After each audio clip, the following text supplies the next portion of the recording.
देखिए दोस्तों लोग, चर्चा गाना है, अच्छा है, गाती हूँ, लेकिन फिर भी अब समाज बहन गुरु बहनों भाई लोगों को भजन ही अच्छा लगा, तब वो अच्छा है। अगर अच्छा लगा मेरा भजन तो आप लोग कमेंट ज़रूर करिएगा, ज़्यादा से ज़्यादा शेयर करिएगा। तानी जोर से ताली बजावा हो गुरु के शिष्या, तानी जोर से ताली बजावा हो गुरु के शिष्या, गुरु के शिष्या हो गुरु के शिष्या, तानी जोर से ताली बजावा हो गुरु के शिष्या, तानी जोर से ताली बजावा हो गुरु के शिष्या।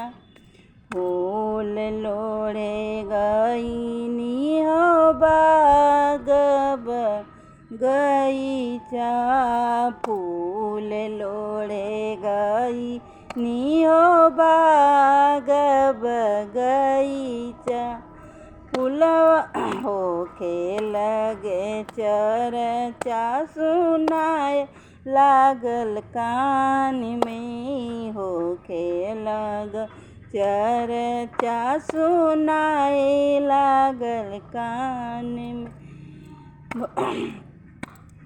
फूलवा लोढ़ते छोड़ के अइनी हो गुरु के शिष्या, फूलवा लोढ़ते छोड़ के अइनी हो गुरु के शिष्या, तानी जोर से ताली बजावा हो गुरु के शिष्या, तानी जोर से ताली बजावा हो गुरु के शिष्या। पानी भरे गईनी हो ताल से पोखरवाता,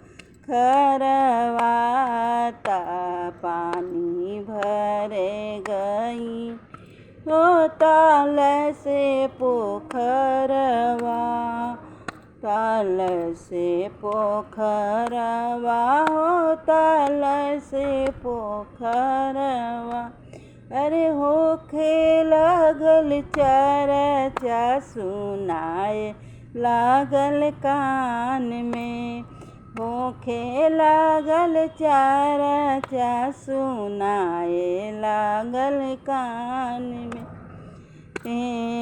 पनिया भर के छोड़ के अइनी हो गुरु के चर्चा, पनिया भरते छोड़ के अइनी हो गुरु की चर्चा, तानी जोर से ताली बजावा हो गुरु के शिष्या, तानी जोर से ताली बजावा हो गुरु के शिष्या।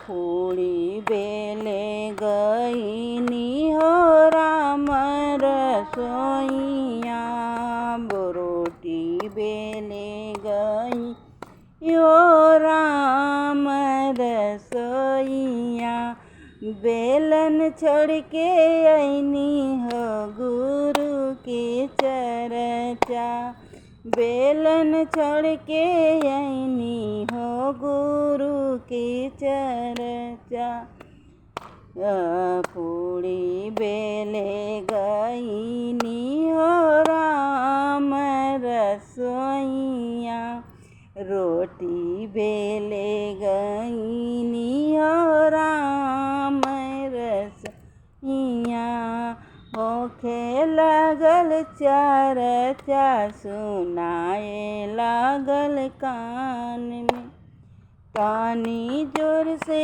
ताली बजावा हो गुरु के शिष्या, तानी जोर से ताली बजावा हो गुरु के शिष्या।